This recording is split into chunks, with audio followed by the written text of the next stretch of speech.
The auditorium was packed with families clutching flowers and cameras, their faces beaming with pride as they watched their children receive diplomas. I scanned the crowd one more time, hoping against hope to see a familiar face. My parents, my siblings, anyone from my family. But the seats I had reserved for them remained empty, just as they had for every important moment of my life. My name echoed through the speakers, summa cum laude. According to YouTube analytics, 99.3% of viewers are not subscribed. That's a huge number. By subscribing the channel that is completely free, you'll help support the channel and never miss fresh content. Doctoral degree in computer science and engineering, Alexandra Chen. The applause felt hollow as I walked across that stage alone, accepting my PhD with a forced smile. 26 years old, the youngest person in my graduating class to earn a doctorate, and not a single member of my family cared enough to witness it. This wasn't the first time they'd chosen to ignore my achievements. Growing up as the middle child in the Chen family, I had always been overshadowed by my older brother Marcus, the golden child who played football and charmed everyone he met, and my younger sister Sophie, the artistic darling who could do no wrong. I was the weird one who spent her time with computers and books, the one who skipped grades and graduated high school at 16. "Why can't you be more normal like your siblings?" my mother used to say whenever I tried to share my excitement about coding competitions or academic awards. My father, a successful real estate developer, saw my technical pursuits as a phase I'd eventually grow out of. "Nobody makes real money sitting behind a computer all day," he'd scoff. But this graduation, this was supposed to be different. A PhD from Stanford at 26 wasn't just an achievement, it was extraordinary. I had sent them the invitation months ago, called them personally, even offered to pay for their flights from Chicago to California. My mother's response still echoed in my mind. "Oh, honey, Marcus has his big presentation at work that week, and Sophie's art gallery opening is the same day. We can't possibly leave town. Maybe we can celebrate when you visit for Christmas." Christmas. As if my doctoral degree was something we could casually acknowledge over leftover turkey. Standing in my empty apartment that night, still wearing my graduation cap, I made a decision that would change everything. I wasn't going to beg for their attention anymore. I wasn't going to shrink myself to fit into their narrow definition of success. I was going to become so successful, so undeniably important, that they would have no choice but to acknowledge what they had thrown away. The plan began with a single email to Dr. Harrison Webb, my thesis advisor and one of the most respected figures in Silicon Valley. He had mentioned during our final meeting that several tech companies were interested in my research on quantum encryption algorithms. What he hadn't told me was that 3 major corporations were prepared to enter a bidding war for my services. Within a week, I had 5 job offers. I chose the one that seemed most unlikely to impress my family. A small startup called Neuralink Systems, founded by 2 MIT dropouts working out of a garage in Palo Alto. The salary was half what Google offered, but they gave me something more valuable: complete creative control and 20% equity in the company. My family's reaction was predictably dismissive. "A startup?" My father laughed during our monthly phone call. "Alexandra, when are you going to get a real job? Marcus just got promoted to regional manager. He's making 6 figures now." I said nothing. I just worked. 18-hour days became normal. I lived on coffee and determination, pouring everything I had into developing a revolutionary neural interface that could translate thoughts directly into computer commands. The technology seemed like science fiction, but my quantum encryption background gave me insights that others had missed. While my co-founders handled the business side, I became obsessed with solving problems that had stumped researchers for decades. The breakthrough came at 3 a.m. on a Tuesday, 15 months after I'd started. I was debugging code for what felt like the 1,000th time when suddenly, The interface responded to my thoughts. I wasn't touching a keyboard or moving a mouse. I was literally thinking commands into existence. I sat in that empty lab, tears streaming down my face, knowing I had just changed the world. The first investor meeting was surreal. Venture capitalists who usually looked bored during pitches sat forward in their chairs, asking rapid-fire questions and scribbling notes. By the end of the day, we had 12 companies fighting to invest. By the end of the week, we had secured $50 million in Series A funding. My parents called that weekend. "We heard from the Johnsons that you're working at some tech company now," my mother said. "That's nice, dear." Sophie's painting sold for $3,000 at the gallery. "That's wonderful," I replied, not mentioning that my personal stake in Neuralink was now worth roughly $30 million. The next 2 years passed in a blur of product launches, media interviews, and exponential growth. Our neural interface technology revolutionized everything from medical treatments for paralyzed patients to gaming experiences that felt more real than reality itself. Major tech giants tried to buy us out, offering increasingly ridiculous sums of money. I turned them all down. This wasn't about money anymore. It was about building something that would last, something that would force the world to remember my name. By my 29th birthday, Neuralink had gone public with the largest IPO in tech history. My personal net worth crossed the billion-dollar mark on the same day that Forbes featured me on their cover as the mind behind the revolution. I was the youngest self-made billionaire in history, but more importantly, I was no longer someone who could be ignored. My family still didn't get it. Marcus called to congratulate me on my little computer business doing well, and my parents sent a generic card that they'd clearly bought in bulk. They were still living in their old reality where I was the weird middle child who played with computers. That's when I decided it was time for the real plan to begin. I had always loved learning, and my success with Neuralink had given me the resources to pursue knowledge for its own sake. I quietly enrolled in graduate programs at 3 different universities, studying everything from bioengineering to theoretical physics. I published groundbreaking research papers under a pseudonym, contributed anonymously to scientific journals, and funded research projects at universities around the world. But my real focus was on education reform. I had seen firsthand how traditional educational systems failed to nurture truly innovative thinking. So I began quietly acquiring smaller colleges and technical schools, always through shell companies and intermediaries. I modernized their facilities, attracted world-class faculty with competitive salaries, and implemented revolutionary teaching methods based on adaptive AI systems. The crown jewel of my plan was a small liberal arts college in upstate New York called Whitmore University. It was on the verge of bankruptcy when I bought it through a series of complex financial maneuvers. The purchase made no sense to outside observers. Why would a tech billionaire want a failing college in the middle of nowhere? But Whitmore had something special. A beautiful, historic campus and a proud academic tradition dating back to 1847. More importantly, it was perfectly positioned for what I had in mind.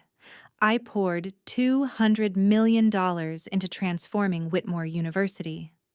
I built state-of-the-art laboratories, created partnerships with major tech companies, and established the most generous scholarship program in the country.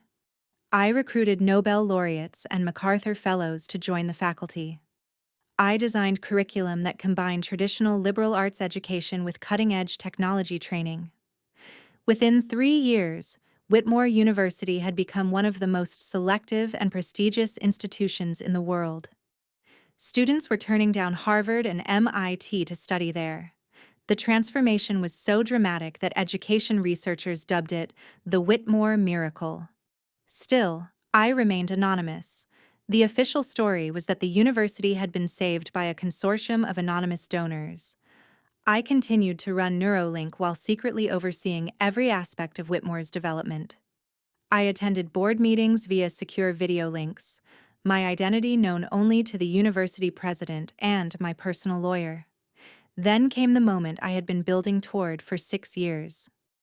My youngest nephew, Marcus's son Jeremy, had just graduated high school. He was a smart kid, not brilliant, but smart enough, and he'd been accepted to several good colleges. During our family's annual Christmas gathering, I listened as Marcus bragged about Jeremy's achievements. He got into Northwestern and Wisconsin, Marcus announced proudly. We're thinking Northwestern since it's closer to home. Those are excellent schools, I said carefully. Has he considered any others? Well, there was one place that offered him a full scholarship, Marcus said dismissively. Some little school called Whitmore University. Never heard of it. Probably isn't worth much if they're giving away free rides. My heart pounded, but I kept my expression neutral. Whitmore University? I think I've heard good things about that place. You might want to look into it. My parents laughed. Alexandra, dear, my mother said condescendingly, Marcus has done his research. He knows what's best for Jeremy's future. Not everyone can just play around with computers like you do. That stung more than I wanted to admit. After everything I had accomplished, they still saw me as someone who played around with computers. You're right, I said quietly. Marcus definitely knows best. But I also knew that Jeremy was a good kid who deserved better guidance. That night, I had my assistant send Jeremy's family a detailed information packet about Whitmore University, including its recent rankings, notable faculty, and impressive job placement statistics. I included a personal note from the admissions office emphasizing that Jeremy's scholarship was merit-based and highly competitive. 3 weeks later, Marcus called me. You were right about that Whitmore place, he said, sounding surprised. Turns out it's actually pretty prestigious. Jeremy's decided to go there. That's wonderful, I replied, hiding my smile. I'm sure he'll do great things. The next 4 years were simultaneously the most rewarding and most frustrating of my life. Jeremy thrived at Whitmore, as I knew he would. He was studying engineering and had landed internships at top tech companies. Meanwhile, I watched from the shadows as my family finally began to take my little computer business seriously. Neuralink's influence had grown beyond anything I had imagined.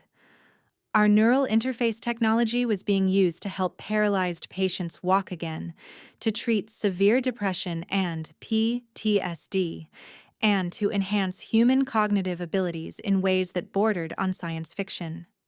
I had been named to Time's list of the 100 most influential people 3 years running and had delivered the keynote speech at the United Nations Global Innovation Summit. But to my family, I was still just Alexandra who played with computers. That began to change during Jeremy's senior year at Whitmore. The university had gained so much prestige that having a Whitmore degree was becoming a genuine status symbol. My parents started mentioning to their friends that their grandson was attending that exclusive Whitmore University. Marcus began researching the school's history and was impressed by its rapid transformation. It's amazing what good leadership can do, he said during one family call. Whoever saved that school is a genius. They turned it from nothing into one of the best universities in the country. Absolutely, I agreed. Visionary leadership makes all the difference. Jeremy's graduation was scheduled for May 15th. As the date approached, I made my final preparations. I had spent 8 years building toward this moment, and I was determined to make it perfect. 2 weeks before the ceremony, I had my lawyers begin the process of revealing my identity as Whitmore University's primary benefactor. The announcement would be made during the graduation ceremony itself, as part of a major development initiative. The timing was crucial. It had to happen when my entire family would be present, when they would have no choice but to confront the reality of who I had become. I also made sure that the ceremony would be covered by major media outlets. This wasn't just about my family anymore. It was about making a statement to everyone who had ever dismissed or underestimated me. The morning of May 15th was perfect. Clear skies, warm sunshine, and a gentle breeze that made the trees around Whitmore's historic campus dance with new leaves. I arrived early, dressed in a simple black suit that probably cost more than most people's cars, but looked understated enough not to draw attention. I found my family near the back of the crowd, Marcus taking pictures of Jeremy in his cap and gown, while my parents and Sophie fussed over their grandson and nephew. They looked proud and happy, and for a moment, I felt a pang of something that might have been regret. Alexandra, Sophie spotted me first. I can't believe you came all the way out here. I wouldn't miss it, I said, hugging her. Jeremy's graduation is a big deal. It really is, my mother agreed. We're so proud of him for getting into such a prestigious school. The whole transformation of this place is just incredible. Did you know they have a waiting list of over 30,000 students now? I had heard something about that, I said.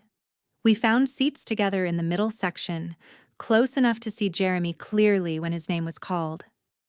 The ceremony began with the traditional processional, faculty members in their colorful academic robes filing onto the stage in front of the beautiful Gothic Revival Administration building. University President Dr. Elizabeth Morrison stepped to the podium, a distinguished woman in her 60s who I had personally recruited from Harvard 5 years earlier. Friends, families, faculty, and graduates, she began, welcome to Whitmore University's 178th commencement ceremony. This is a day of celebration, not just for our graduates, but for the remarkable journey this institution has taken over the past 8 years. She spoke about the university's transformation, its rising rankings, and the unprecedented opportunities now available to students. My family listened with rapt attention, clearly basking in their connection to this prestigious institution. But today, Dr. Morrison continued, we have a special announcement that makes this ceremony particularly historic. For 8 years, the identity of Whitmore University's primary benefactor has remained anonymous, known only to a few key administrators. Today, that changes. I felt my pulse quicken. This was it. The person who saved Whitmore University, who invested over $200 million in its transformation, and who continues to guide its vision, is here with us today. Ladies and gentlemen, please join me in recognizing Dr. Alexandra Chen, founder and CEO of Neuralink Systems, and the architect of what we now call the Whitmore Miracle. The spotlight found me in the crowd, and suddenly every eye in the amphitheater was on me. I stood slowly, my legs feeling unsteady, and waved to acknowledge the thunderous applause. But I wasn't looking at the crowd. I was looking at my family.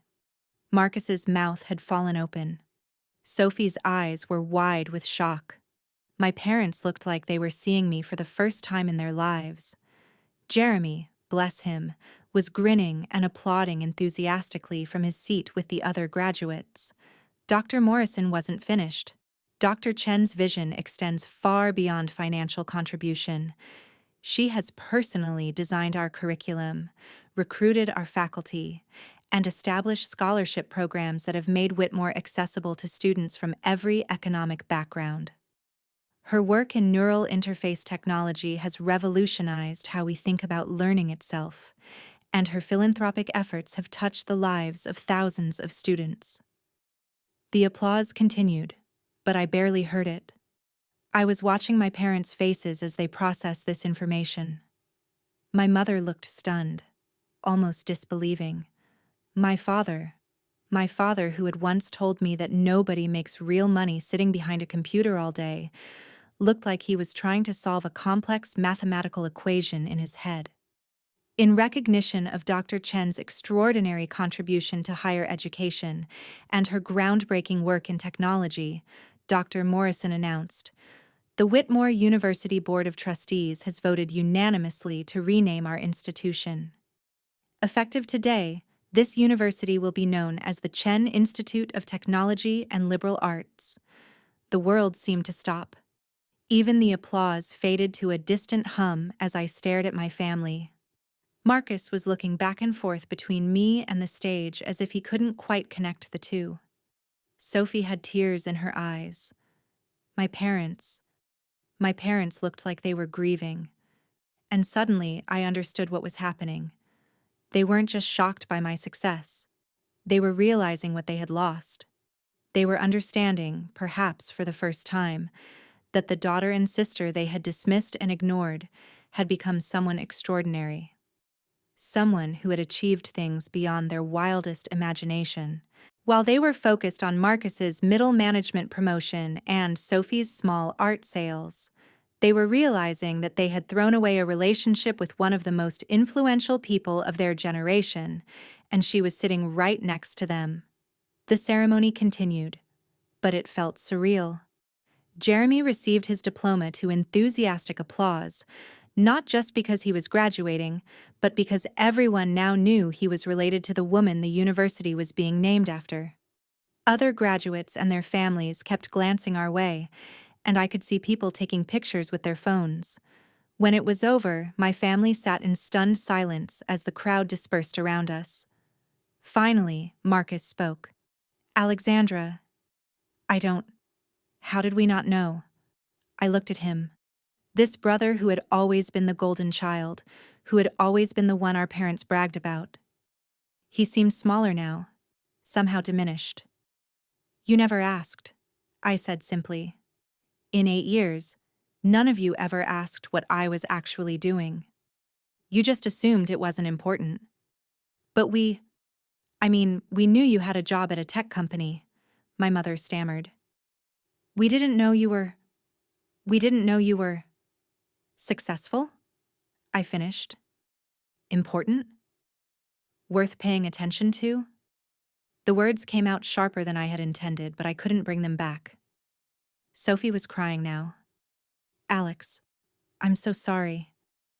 We were terrible to you, weren't we?" I looked at my youngest sister, the one who had always been treated like a precious flower, whose minor artistic achievements had been celebrated while my major ones were ignored. "You weren't terrible," I said carefully. You couldn't see past your own assumptions about who I was and what I was capable of." Jeremy appeared then, still in his graduation robes, beaming with pride and excitement. "Aunt Alex," he said, throwing his arms around me, "I can't believe you did all this. I mean, I knew you were smart and successful, but I had no idea you were, well, you." I hugged him back, feeling genuine warmth for the first time all day. "Congratulations, Jeremy. I'm proud of you." "Are you kidding?" "I'm proud of you. Do you realize what you've accomplished? This place was nothing when I started, and now it's named after you."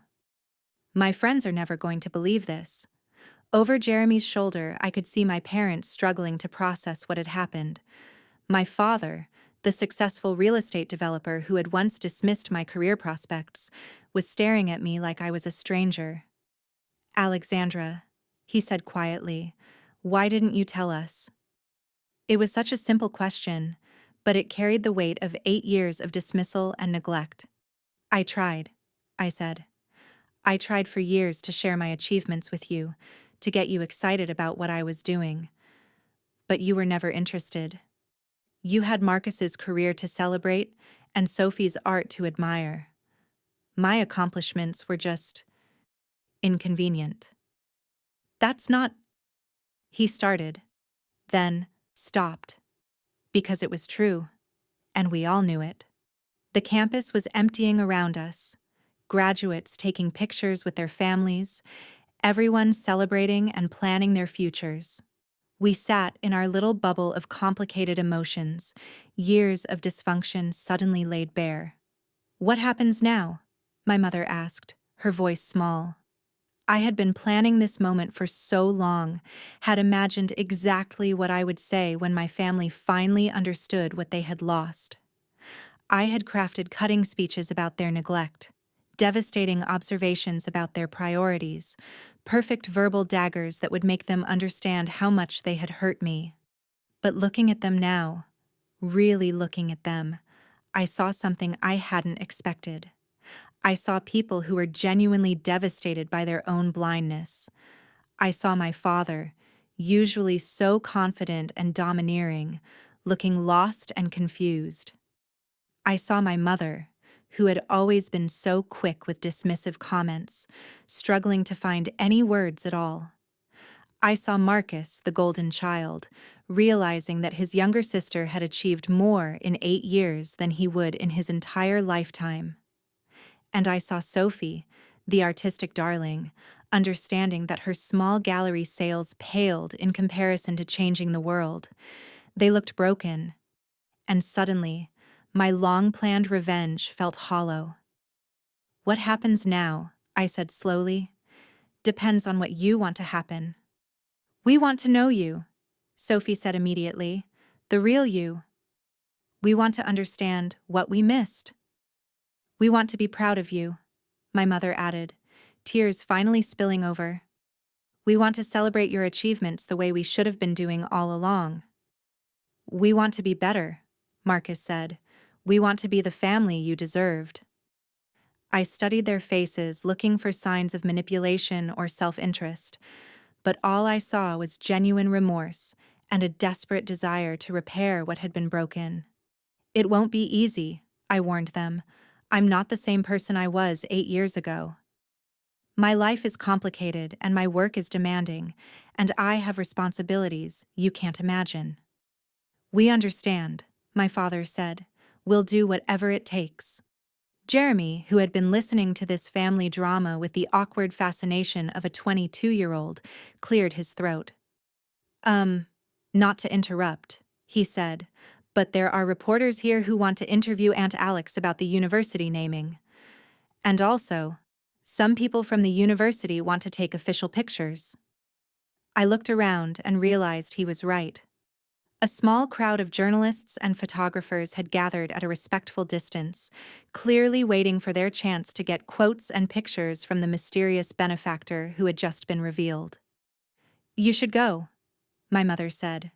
"This is your day." "Actually," I said, standing up and straightening my suit, "this is Jeremy's day. I just helped make it possible." I turned to address the crowd of reporters, but then I stopped and looked back at my family. "There's a reception at the faculty club in an hour," I said. "If you want to stay and learn more about what I've been doing, you're welcome to join me."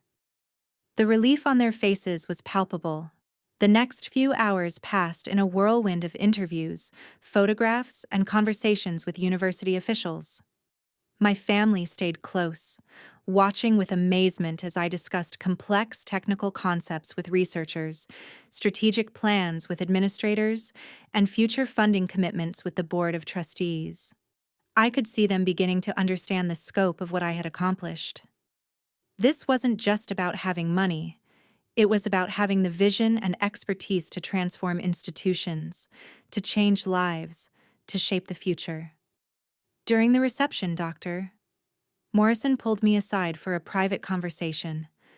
"You know," she said, "in all our discussions over the years, you never mentioned that you had family here today." "I wasn't sure they would come," I admitted. "We've been estranged." "And now?" I looked across the room where Jeremy was excitedly explaining neural interface technology to my parents, while Marcus and Sophie listened with rapt attention. "Now, I think we might have a chance to figure things out." Dr. Morrison smiled. "Family relationships are complicated. But from what I've observed today, they seem genuinely interested in understanding who you've become." She was right. Throughout the reception, my family had asked thoughtful questions, listened carefully to my answers, and made genuine efforts to engage with the work I was passionate about. It wasn't perfect. There were still moments of awkwardness, still years of damage that couldn't be repaired in a single afternoon, but it was a beginning. As the event wound down, we found ourselves walking across the campus that now bore my name. The late afternoon sun cast long shadows through the trees, and the Gothic architecture looked particularly beautiful in the golden light. "It's really beautiful," my mother said, stopping to admire the restored library building. "You've created something wonderful here." "We've created something wonderful," I corrected. "The students, faculty, and staff are what make this place special. I just provided the resources." "Don't minimize what you've done," Marcus said firmly. "This is extraordinary, Alexandra. What you've accomplished, it's extraordinary." Coming from him, those words meant more than I had expected them to. We reached the parking lot where our cars were waiting. Jeremy was driving back to campus with friends for one last celebration before graduation weekend ended. My parents and siblings were flying back to Chicago that evening. "When can we see you again?" Sophie asked. "I mean, really see you. Not just at Christmas for a few hours." I thought about my schedule, packed with board meetings, product launches, and research commitments. Then I thought about the 8 years I had spent achieving everything I had dreamed of, only to discover that success without family to share it with felt incomplete. "I have a house in Marin County," I said. "Maybe you could visit next month? I could show you Neuralink's headquarters and we could talk. Really talk." "We'd love that," my father said. "All of us." As they prepared to leave, my mother hugged me goodbye, really hugged me, not the perfunctory embrace we had exchanged for years. "I'm proud of you," she whispered in my ear. "I'm so sorry it took me this long to say it, but I'm proud of you." I stood in that parking lot, watching my family drive away, feeling emotions I couldn't quite name. The revenge I had planned for so long had succeeded beyond my wildest dreams. I had forced them to confront their neglect, to understand what they had lost, to acknowledge my worth. But somewhere along the way, revenge had transformed into something else.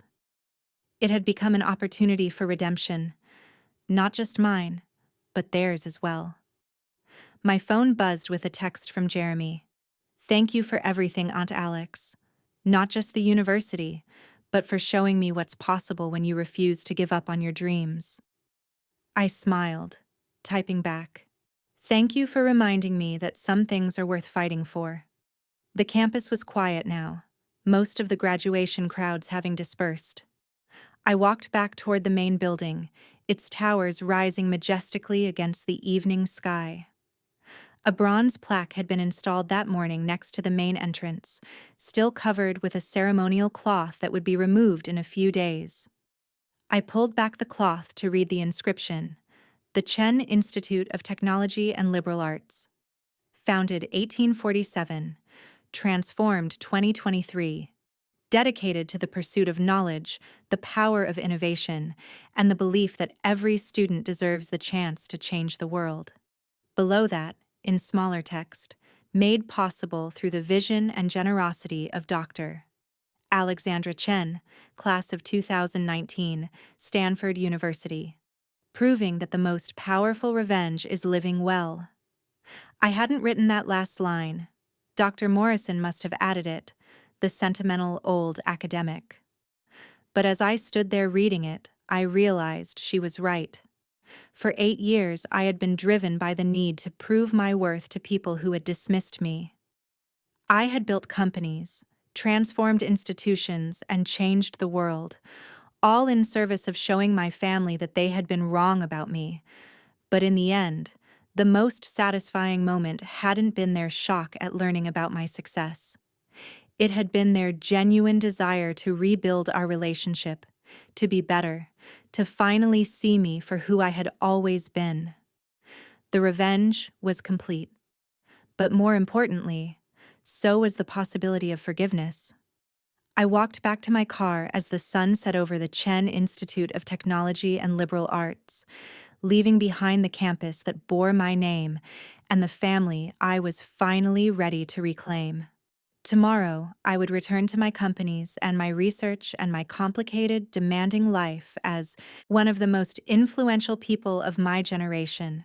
But tonight, for the first time in 8 years, I felt like I was also something else, someone's daughter, someone's sister, someone who belonged to something bigger than her own ambitions. The girl who had walked across that graduation stage alone at 26 was gone forever. In her place was a woman who had learned that the sweetest revenge isn't making people pay for their mistakes. It's giving them the chance to fix them,